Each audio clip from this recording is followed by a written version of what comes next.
Hello and welcome to yet another interesting module from Business Data Analytics and Power BI.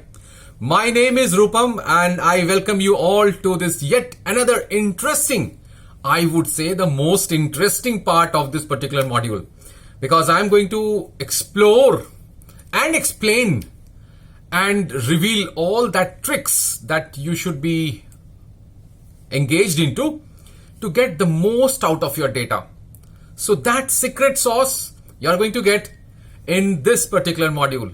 So without wasting much of your time, let's proceed and look at the agenda that we have for this particular module 7. Module number 7, we'll talk about exploratory data analytics and we will try to see the patterns, analyzing the patterns in the data. So let's have a look. So the agenda of this module is very rich. So talking from the perspective of exploring statistical summary, and then again focusing on a bit of conditional formatting, the things that we might have missed and where you might face challenge. So those all things we will be looking at over here. We will see how cross filters, from one filter to another, how do we synchronize the data? How do we see it in a synchronized manner? We will also see the top-end analysis. That is a very simple but very effective. In part 2 of this particular module, we will again visit the Q&A visual, and then we will see how we can leverage on the machine learning capabilities of Q&A. We will then move on to the quick insights perspective, that okay, how to take a quick insight out of the data, look into the analytical pane and the reference lines that what we can create, and then move on to the play axis feature. So I will be sharing with you some of the use cases, case studies also over here, and where I will be showing you some very simple data sets. And I will be using just one or two visuals to showcase all the concepts of play axis and animated charts and all these things, right? In module number 3, we will be trying to find out some options related to key influencers and how we can make a time series kind of a forecasting kind of thing. How do we can generate decomposition tree? How it is used to analyze data? That also it's a part of this particular module. And then finally what we will do is we will try to capture the AI insights from the cloud and organize them into a dashboard. So these are the things that we are going to do. Lot of Q&A activities, AI based activities are lined up in this particular module. Module number 7, very important from analysis perspective. However, let me tell you that this particular module will not make sense unless and until you have thoroughly gone through all the 6 modules. So if you have reached here, which means that you have already thoroughly gone through all the perspectives, all the challenges, all the exercises and all. There are multiple exercises that we have within this entire module plan also. So please do go through that as well. So let's begin part 1 of module number 7. So here we talk about the statistical summary. So statistical, let me tell you how these terms are interrelated over here and how are they being formed when we talk about the insight part of it, insight or exploration part of it. So we need to understand that the terminologies like dimension, measures, and let's say variable, time series, they are all interrelated. Whenever we talk about the data governance is almost very, very important segment of any kind of data analysis that you do. So ask about Power BI, and it is again a very important tool, very insightful tool to give you the output that you need from your data. Let's have a look at this. Now, when you talk about any kind of insights within the data, what are the things that we usually, or statistically if you ask me, what are the things that we try to find out from the data? The first thing that we try to find out is that do we have any categorical outliers? Suppose we might be having series of data moving forward to, let's say, for, years or months or days or whatever it is. And suddenly by seeing the pattern, we will see that, okay, there are some outliers. Outliers means some spikes. Remember, the spikes are not only, positive, it could be negative spikes also.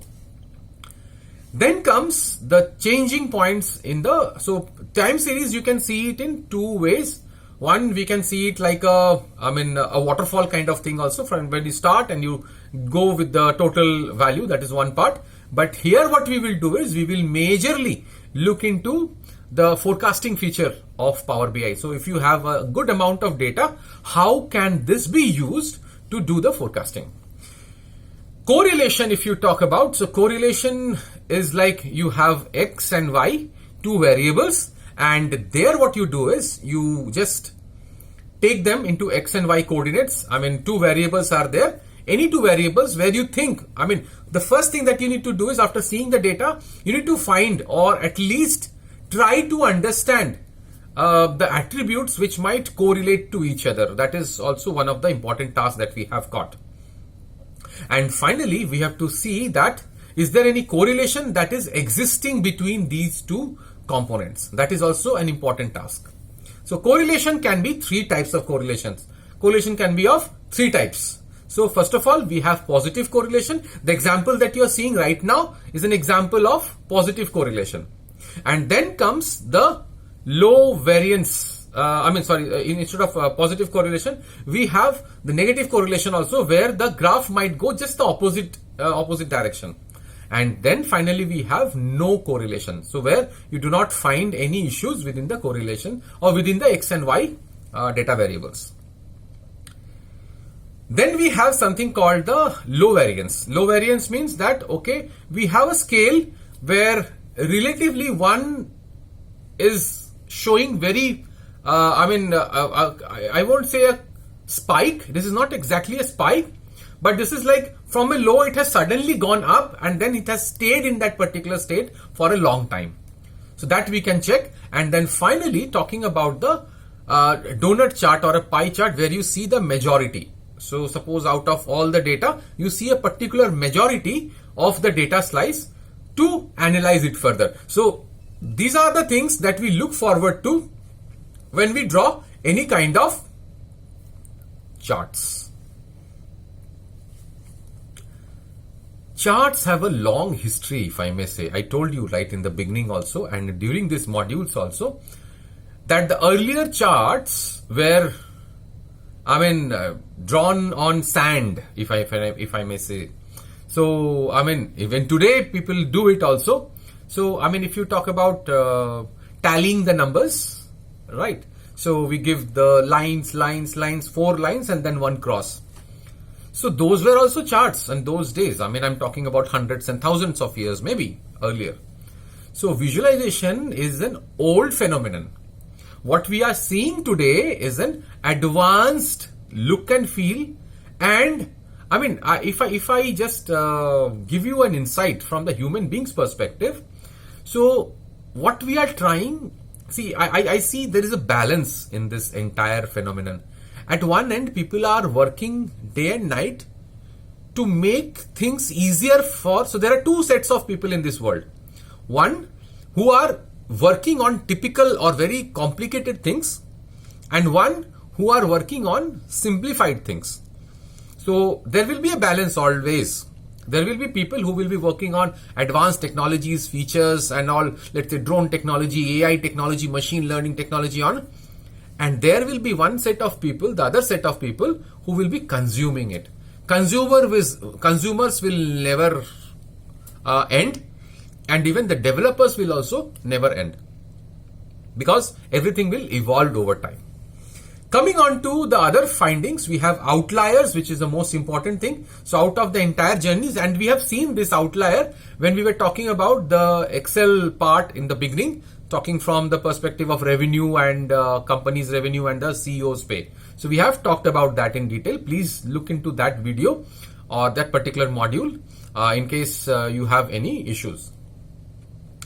Overall trends in the series, whenever you are making a chart, just to make it a trend kind of thing. Seasonality is again a very important factor from the perspective of time series. So you might see some seasonality over and again. So we will see these all things within the charts also. And there could be some steady share. Steady share means, okay, you will see that, okay, the variation is the variation is very low. So it's a steady share. And then we have time series outliers as well. So most of the time, the outliers will have an understanding. I mean, it will give you an understanding that something is going right or wrong or something. So that will come up. So statistical analysis in so many cases gives us very, very intriguing insights about the data. And Power BI is no exception. So it also gives you this kind of statistical analysis using the charts. Conditional formatting is also one kind of method, what you can say a methodology, which is used to give you direction about the data. So you can see the patterns within the data itself using the conditional formatting. So many factors we take into consideration when we go with the data analysis and understanding of the patterns actually. So let's see back to back some examples of slicers and filters, and then we will see something called the top N analysis also. So these are the things that we are going to see within this module. So one by one, the part one of this particular module we are going to see now. So let's focus on the data, and I'm definitely overexcited to just show you how these things work. So let's take an example. So we have already taken the same ERP data from the data visuals, and now we are in module 7. So I have just taken a copy of that particular PBIX file and I am just opening it. So these all documents, these all files will be shared with you, and you can always look forward to get the insights out of this data. So many different objectives we are looking forward to from a single data set over here. So this was one part of the analysis, and we are making it as a big set actually. So we will have data coming in from the ERP, which is already here, and this data is now being analyzed into different segments for pattern understanding. So let's begin the trend. So first of all, we'll see from the perspective of the trend data analysis. So first of all, we see that the first chart which talks about the total revenue by product name. So we can see that there are multiple products. So there are almost around all the products are listed over here. But if you clearly notice, I might not be requiring to focus on all the products at the same time. So I might be using the top 5 products over here. So what I need to do, the same goes over here also, and same goes over here also. So sometimes what happens is, to analyze this data clearly, we might have to just add something called a zoom slicer.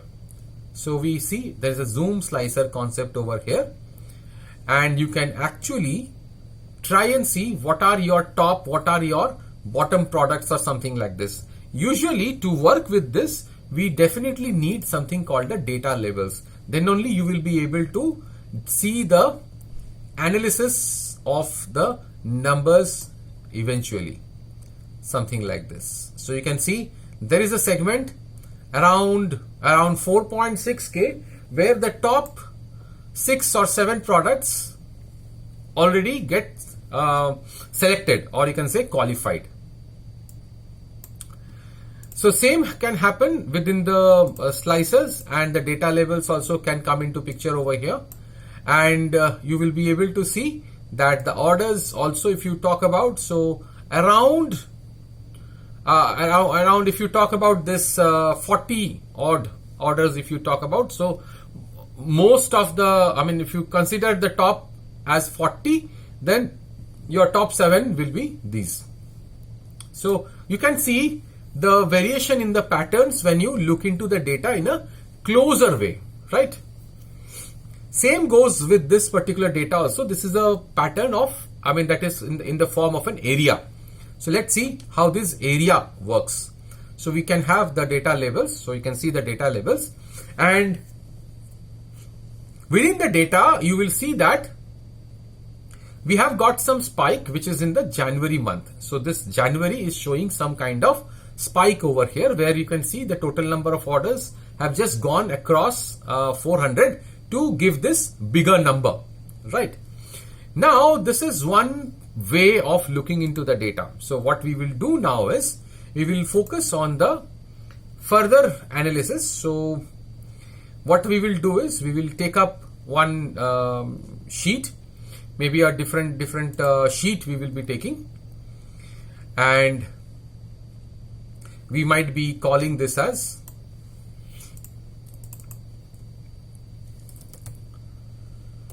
stats analysis.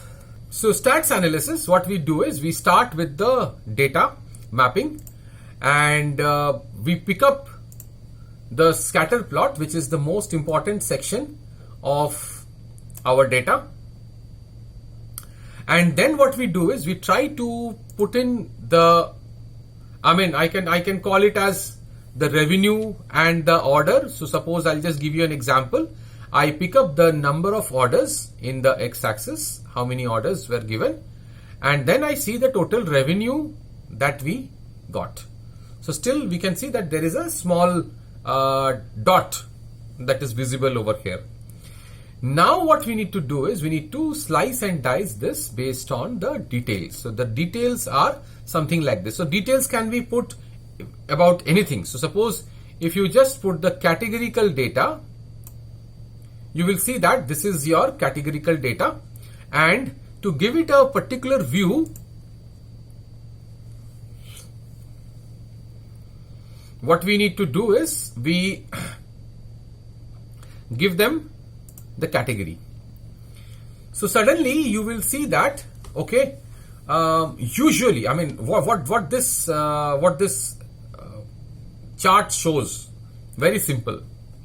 So chart shows that if you talk about the volume, and if you talk about the revenue, and if you talk about the orders, so there is a direct relation between these two. So the higher is the number of orders, the more is the revenue. Higher is the number of orders, more is the revenue. So it is going in a very, very smooth direction. However, there are some outliers. If you just look at the outliers over here, this seafood is an outlier. What it is showing is that the number of orders are more compared to the others. However, the revenue is not so high. So what I mean to say is, ideally this particular seafood should have been somewhere here, right? Or if you talk from the orders perspective, if I am not getting that much revenue, then my revenue, this dot, should have been somewhere here. So either it has to be here or it has to be here.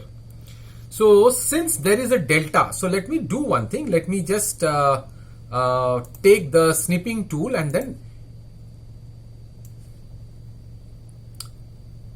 explain it to you here. So talk about this particular section. Ideally, this dot should have been here somewhere. If you think it from this line perspective, this dot should have been somewhere here. If we are talking about the number of orders and the number of, so actually speaking, this particular dot has the tendency that it could come here or it could come somewhere here. So then only it would have been ideal. So how this would have come here?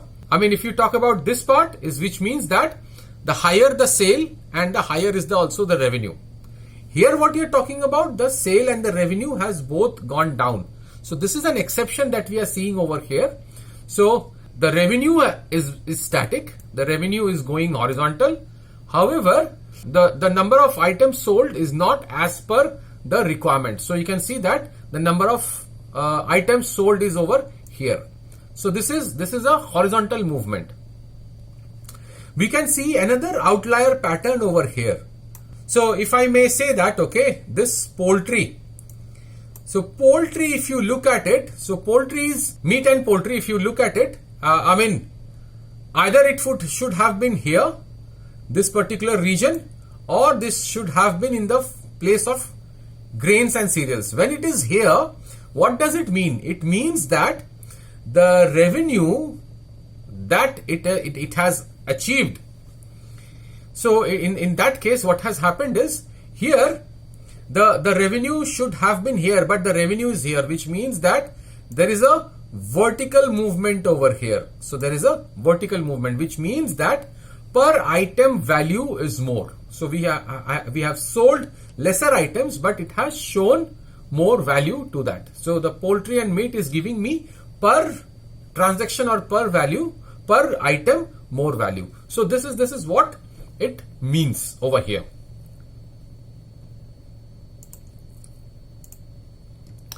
Now what we can do is we can do a bit more intriguing analysis over here. So if you talk about the orders that we can see over here, and if you talk about the number of, let's say, items that we are selling, so all these things are captured over here, right? So all these details are captured over here. And now if you see the dates also plays an important role over here. So here this is all talking about the categories. Now what we do is we just remove the category and bring in the product name, and then see what happens over here. We bring in the product name, and we might actually go inside confections and then go to drill down, and then see there is a lot of ambiguity in this particular sector. So some of the products are in high range, some of the products are in low range, and we can see the products placement in a very distributed manner. It's not it's not following a pattern. Let's say confections, when I am moving to.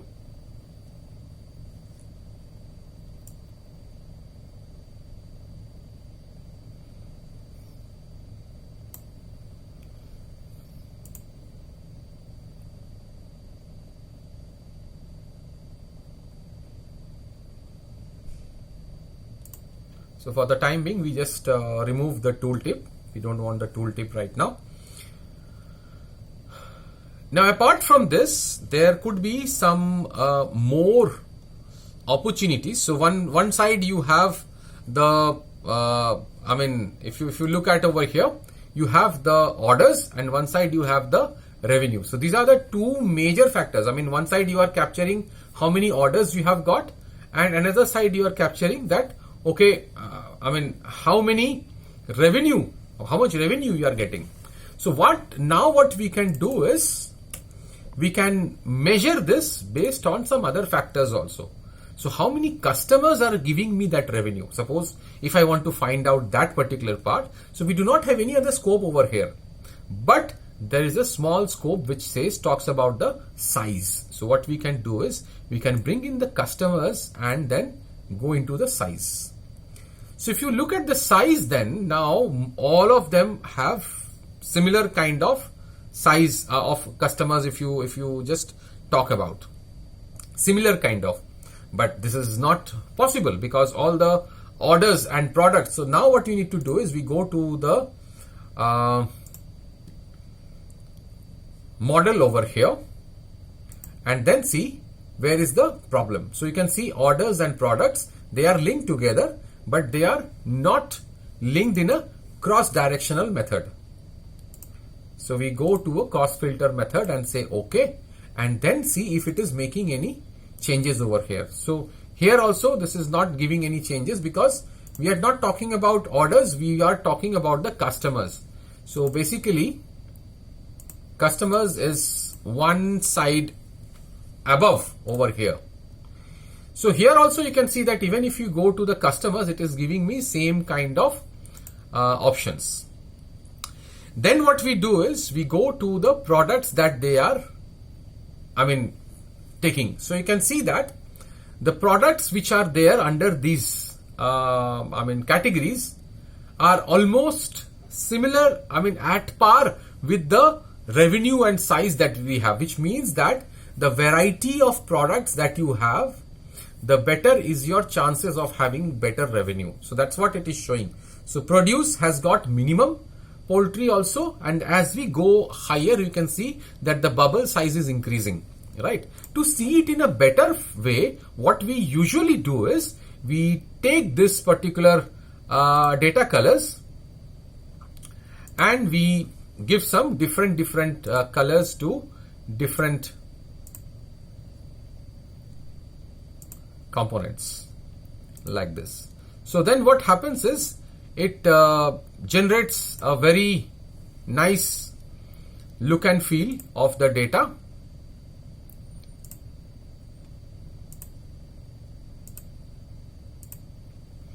Like this, and something like this, and still we have two colors. So what we can do is we can take up, because they are all shades because we have applied a theme. So but still we can go ahead for a particular or we can go for a color choice also, definitely different color choice like this, and it looks something like this.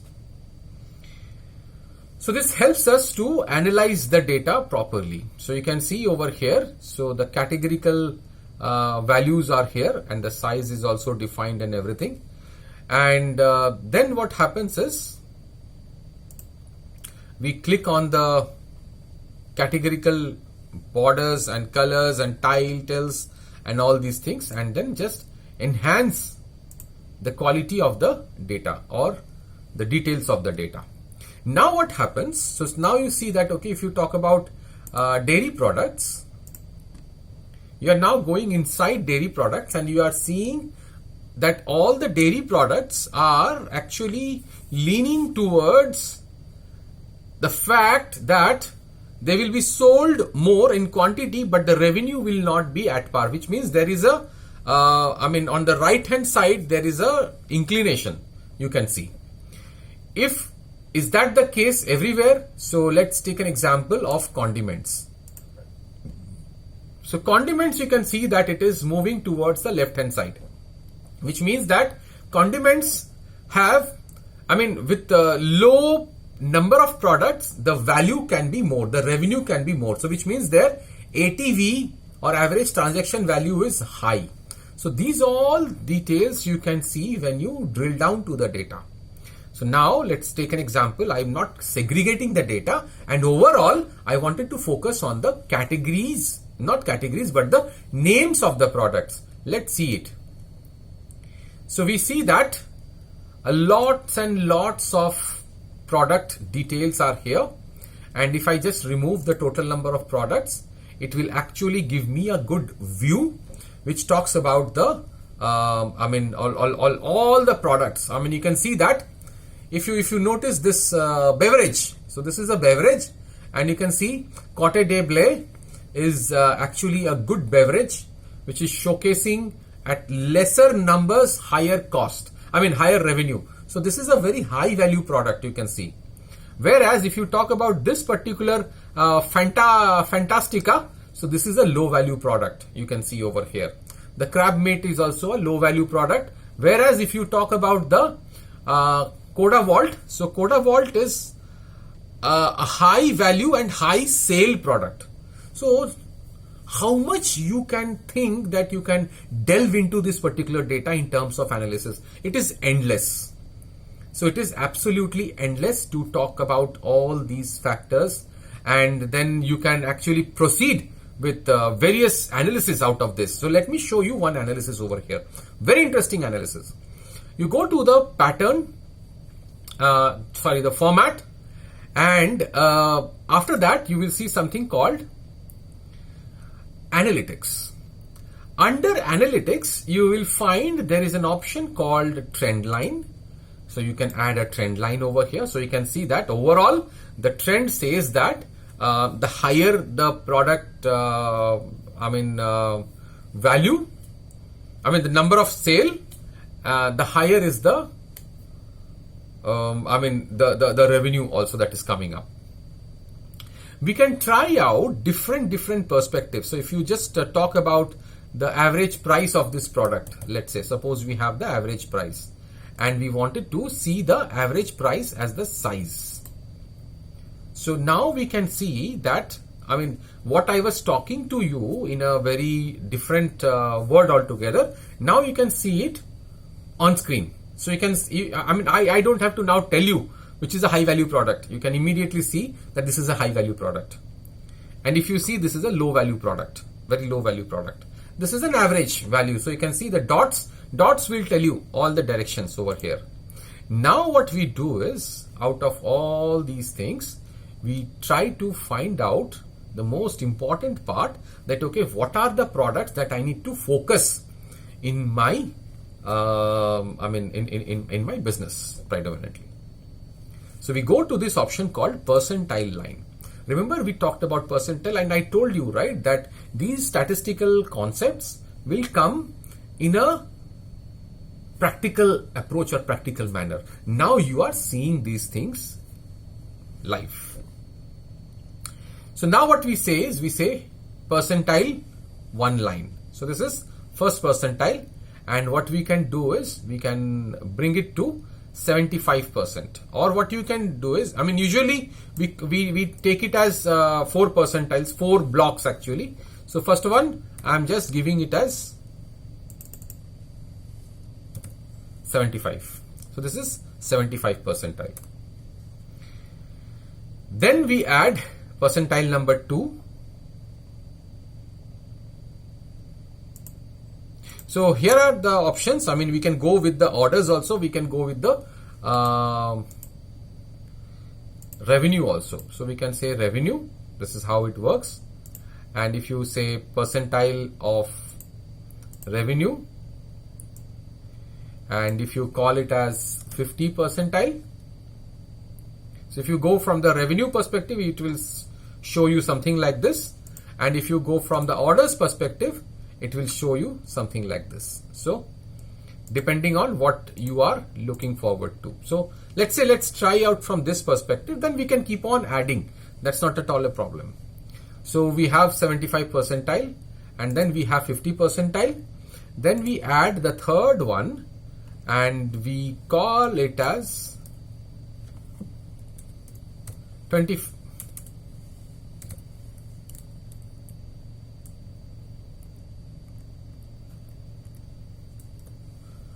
percentile. So this is how you look into data. So this data, if you see, let me just explain it to you before I move on to the top end part actually. So anybody who says that, okay, I am in this business for so many years, tell me which section of my product I should be focusing on. So I can give you in writing the products which are low performing. You can see it, but what you should be focusing. So this is one part of it. So there is actually one more option. So you can say percentile, and this time what you will do is you will bring it into revenue, and then what you will do is you can just maybe bring it here and say 75. So 75 percentile, if you see, so you can see that 75 percentile of this is the value, and if you just decide to increase it to 90, and even if you just go to percentile 1 and convert this into 90, you will see something very interesting over here. So this is that 10%. This is the 10% of your products and the categories and the products which is giving you the highest revenue. If you talk about, this is the 10% of the product. You just go to 80%, and you will see which is that 80%. So this is the location. This is the location I'm talking about. So if you just take it as a screenshot, I'm talking from the perspective of this part.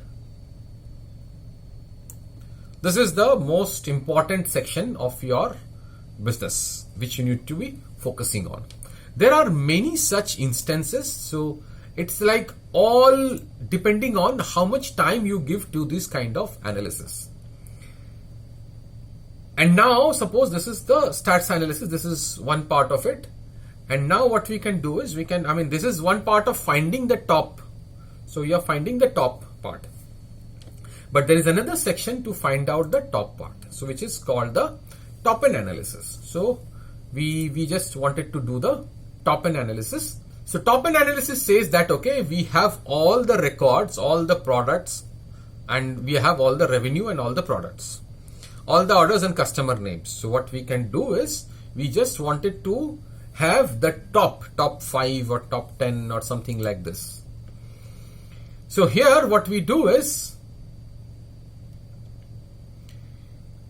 mainly we just go about talking to this particular section, and we say that we go to this option called filter, and here we will see that the product names are there.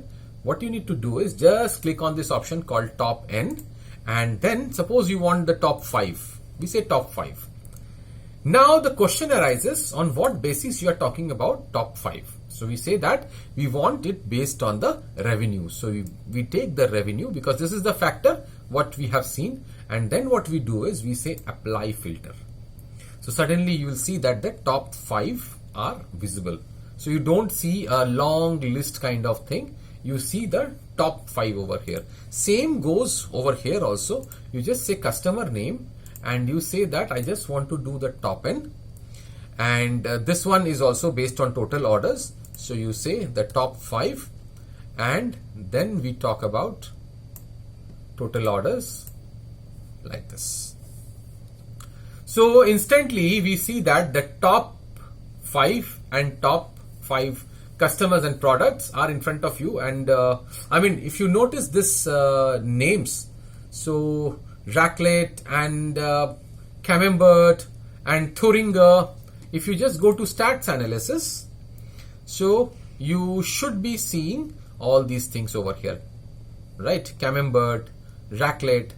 So if you just look at this detail, so you can see that here is the top percentile. But if you talk from the revenue perspective, then this is also a part. Even if you talk about Thuringer, so Thuringer is also a part of this entire chain of top 5 values or top 5 numbers, right?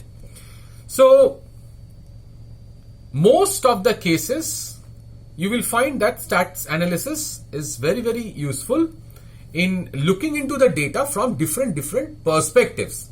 That's one thing, right? I think this was it from part 1 of this story, wherein we discussed all the different types of slicing and dicing and top end perspectives. How do we filter? And the most important part is that when you try to actually click on any one of these, suppose if you talk about a product, you can see that this product are bought by the top 3 customers. So you can see how easily it is being visualized over here. So you can say that this top 3rd number product is being purchased by the top customers also. If you talk from the top customers perspective, you can see that this top customer is contributing to my top 5 products, so sparing the 3rd one. So there could be a reason why there were no orders for this particular Cote de Blé for this particular product, but otherwise all rest of the things they have given us orders.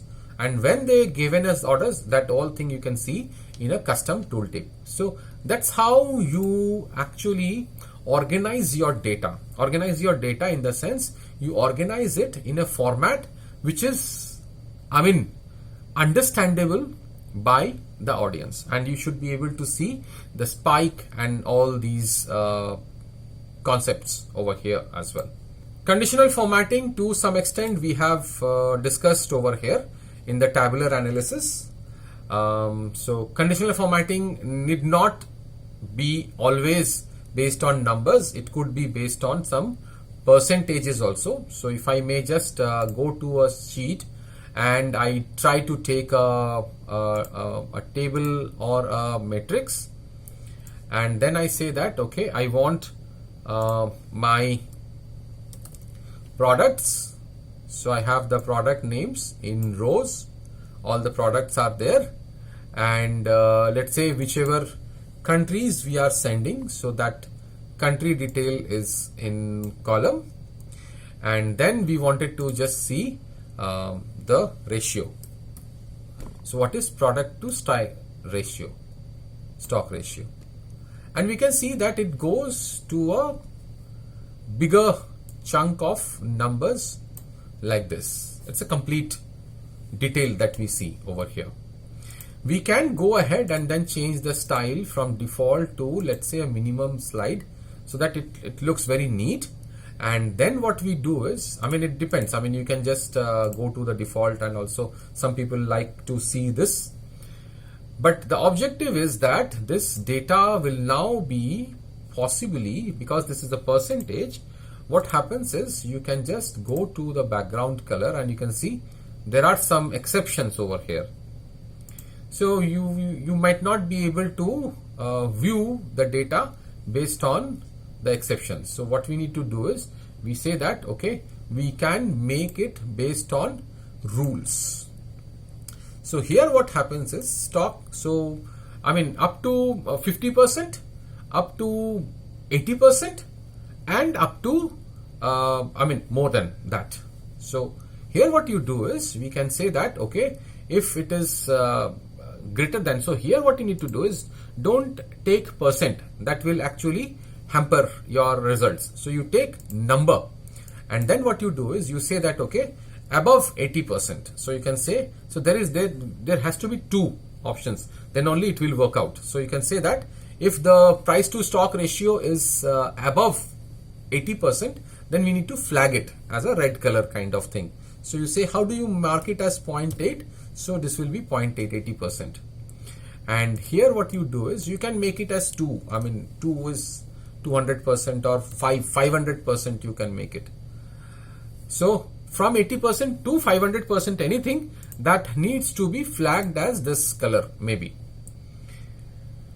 Then what we do is we bring up a new rule and say that anything from 30%